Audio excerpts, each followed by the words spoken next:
Simple majority. Ang hindi lamang required ng simple majority, 2/3 ang kailangan kapag magbobotohan na to acquit or convict.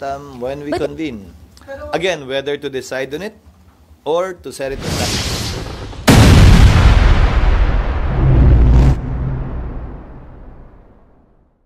Magandang araw mga kababayan.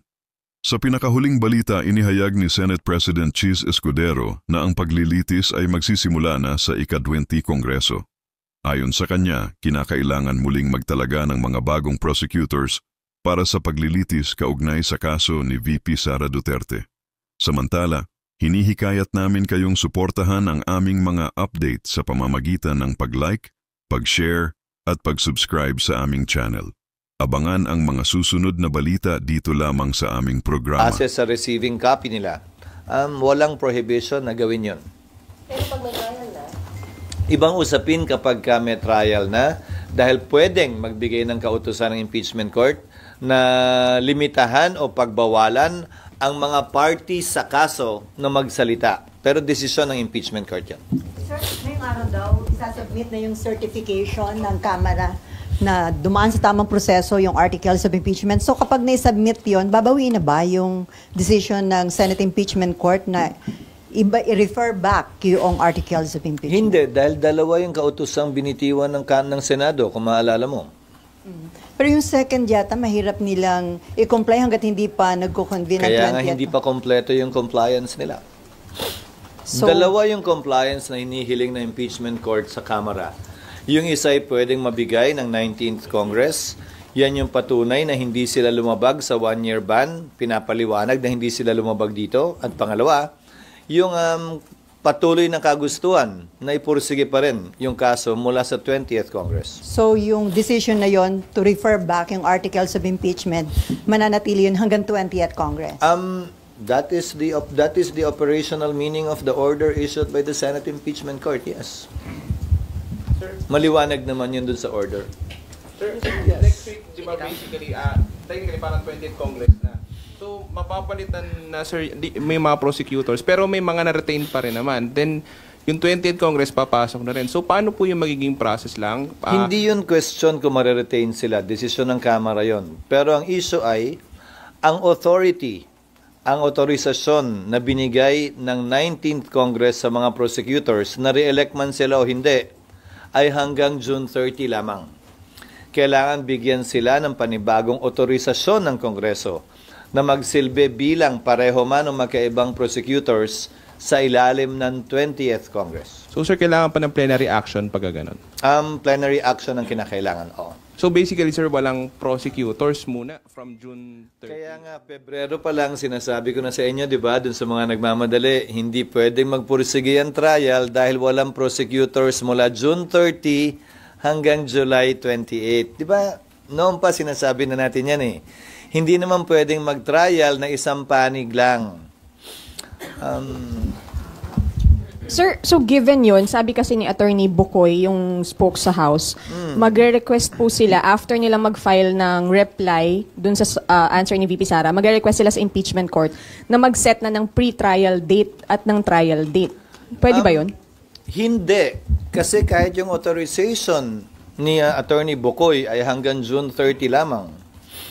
Mag-i-expire at maglalapse din yun. Ahente lamang siya, spokesperson lamang siya ng prosecution panel. So yung prosecution panel na mag-a-appear, ano ba siya, spokesperson ba nino? Agent nga lang siya. Agent. Principal agent. Wala na prosecution by June 30. No, spokesperson ba siya ng prosecution? Yes. O de sino yung nagbigay sa kanya ng kapangyarihan? Tapos na yung kapangyarihan ng prosecution team ng June 30 noon. So, yung pre-trial at yung trial date sa 20th Congress na po? Sa 20th Congress din. Kasi paano mo nga isa-set yun ng walang prosecution? Kung mag-set kami, ulitin ko Pebrero pa lang, sinasabi ko na to sa inyo. Paano ka mag-set ng pre-trial na kailangan may magkabilang panig? Hindi naman pwedeng abogado lang ni VP Sara mag-attend doon. One-sided naman yun. Hindi na pre-trial talaga ang tawag doon. Pero so dati may ginawa kang calendar, di ba?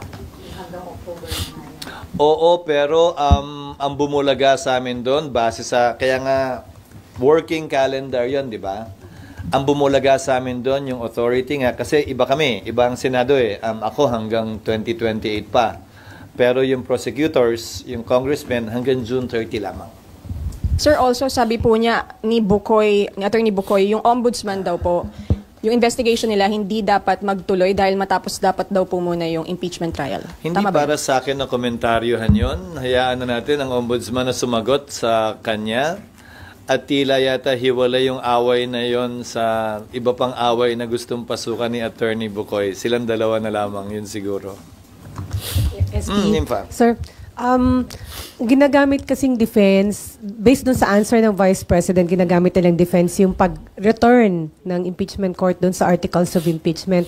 Ano ba talaga ang ginawa ng impeachment court? Kasi ang claim nila is the articles of impeachment was returned, so there's no charges against her to speak of. There are no charges against Argumento yan ang isang panig. Subalit, I refer you back to the order itself. Pakibasa na lang po yung order dahil nakalagay naman doon, hindi ba? Return without dismissing nor terminating the case. Hindi ba nakalagay yun doon? So, ang sagot siguro, yung nasa order na lang, ang pagdedebatihan yan, kung may issue, pagbobotohan yan, kung sakasakali pagdating ng trial. But I cannot, even if I am the Senate President, bilang tagapangulo ng Senado, hindi ko pwedeng dagdagan o bawasan pa yung pinagbotohang order ng Senado. So yun lang ang masasabi kong sagot dun sa ganong posisyon. Basta sir, hindi nawala sa Senate yung charges, hindi nawalan ito ng jurisdiction nang dahil doon sa pag-return ng articles of impeachment sa Hindi ko House. pa, yun ang nakalagay sa order. Hindi ko pwedeng dagdagan o bawasan yung ginawa o hindi ginawa ng impeachment court. Nakapaloob yun sa order mismo. Sir, yung compliance po na isasubmit supposedly ng House ngayon, who will decide if it's actually compliant dun sa hinihingi ng court? The impeachment court, when we resume, magre-resume yun kapag compliant na ang Kamara. So, sir, July 29, probably. July 29, thereafter. July 29 onwards. Kasi July 28 kami magre-resume, pero ceremonial yon para sa sona ng Pangulo. Magsisimula pa lang talaga makapagtrabaho ang Senado at Kamara ng July 29. Pero hindi kami pwede schedule agad hanggat una, wala pa yung prosecutors. Pangalawa, wala pa yung compliance in one shape or another. Walang makukonvene ng 29 kung wala pa yung compliance na pangalawa. Or sabihin nilang ayaw nila, kung ano man, basta katugunan o sagot dun sa hinihiling na yon. So if walang katugunan, walang makukonvene. Paano makakatugon din kung wala pa? Wala pang prosecutor eh. On the 29, kunwari SB or 28 sila magbigay ng tugon sa inyo. Yung second Paano sila makakabigay nga ng tugon kung wala pang prosecutors? They should, again, some things need to be done by the House given the entry of the new Congress bago ma-schedule yung trial. sorry. Ano muna yung mga kailangan gawin para ma-reconvene kayo? Ano po yung dapat? Mag-elect sila ng prosecutors. Paano ka magta-trial ng walang kinatawan ng Kamara? At saka yung compliance nila sa order ng impeachment court. After that, saka kayo maka-reconvene po. Yon, may hudyat na yon, may dahilan para mag-convene na. But on its own, the impeachment court can also convene on any other matter it may want to take up or decide on its own. Pwede naman din yon. Kahilingan lamang ng isang impeachment court judge ang kinakailangan. Siyempre, pag-uusapan, subject to an agreement by consensus of the impeachment court judges kung may kailangan isettle o pag-usapan, kasi hindi na nga pwedeng desisyonan yan bilang Senado eh.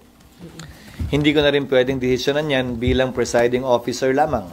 Dapat impeachment court na mag-decide. So kung may issue na mangyayari o magaganap na kailangan pagpasahan ng impeachment court, the court, motu proprio, with the rules of court having precedence with respect to practice, ay pwede rin gawin yun. SP, so? Hindi. Not necessarily. So SP, kapag na-comply na to, na-comply na ng 20th Congress, yun, assignment ng prosecutors and all, automatic kayong magko-convene? Kung ako ang Or- tatanungin bilang presiding officer, i-convene ko na yun after consulting my fellow impeachment court judges. Hindi Pero basta may prosecutors na rin, ha?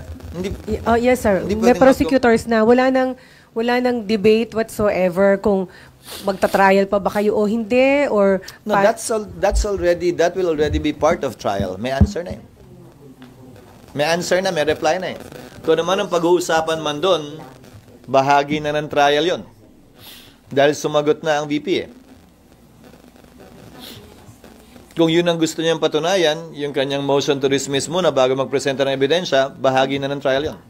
So hindi kasama, sir, hindi kasama sa proseso yung titingnan nyo kung tinatanggap ninyo yung answer sa summons, yung answer ng Vice President. Kasi Hindi para sa aming tanggapin o hindi tanggapin yung answer ng Vice President. Sagot niya yon at hindi namin siya pwedeng piliting sumagot ng ganito o ganyan o sa ganitong paraan. Sagot niya yon at tinatanggap namin yun. So there must be a trial talaga. Walang puwang SP yung possible ulit na pagtayo ng senador para ipa-dismiss, kagaya nung ginawa nung mag-convene kayo. Yung answer with motion ni Vice President, baka pag-usapan yun. I mean, sir, kung sa senador ulit manggaling yung motion to dismiss. Bahagi na ng trial din yon. Kasi may pending motion, kumbaga may pending motion base sa answer, ha? May pending motion si VP Sara. Pwedeng ipagpaliban ng impeachment court yung pagpasya doon, pwedeng pagpasyahan din. Trial na nga yun eh. Trial na lahat. Ano bang definition mo ng trial? I mean, sir, sorry. Ang trial ay hindi lamang naman presentasyon ng mga testigo. Ang trial, kabilang yung mga pag-debate ng mga motion na gagawin ng magkabilang panig. Sorry, reform ko, SP. So, ibig sabihin, pwedeng pagkukonvene ninyo, pwede pa rin may tumayon para may motion to dismiss na senador, and then didesisyonan ninyo. Wala namang bawal ngang motion eh. Yun ang problema ko sa maraming nagsasabi ng kung ano-ano eh. Asan ba yung rule? Asan ba yung provision sa saligang batas o sa rules on impeachment na bawal ang ganito o ganyang klaseng motion? Hindi mo naman pwedeng pigilan eh. At dahil collegial body ang Senado bilang impeachment court, kapag may nag-motion at may nag-object, hindi ba, sa tagal nyo sa Senado, ano bang gagawin? Hindi, pagbobotohan.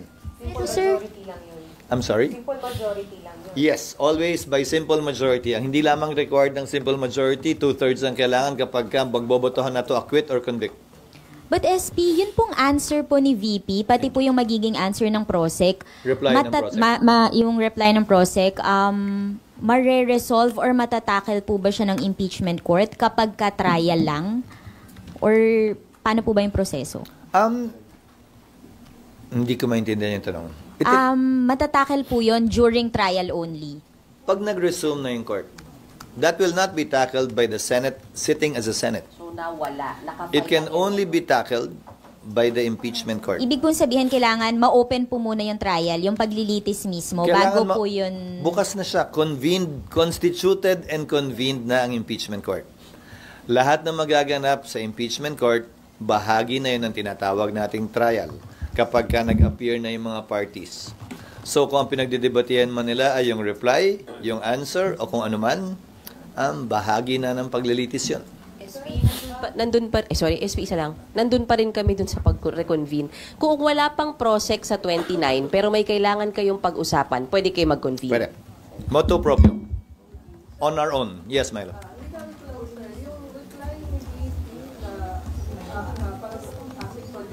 Walang reply si VP. Answer yung binigay ni VP. Answer ad cautelam.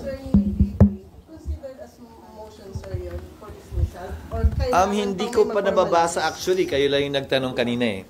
Na hindi ko pa nababasa yung answer dahil ng isang araw pa lamang yon. Kabibigay lang sa akin kanina mahigit 200 pages kasi kasama yung annex eh. Babasahin ko pa lang mamaya. I'm sorry? Kaya hindi ko pa nababasa. Kung meron man, the impeachment court will decide on that when we convene. Again, whether to decide on it or to set it aside.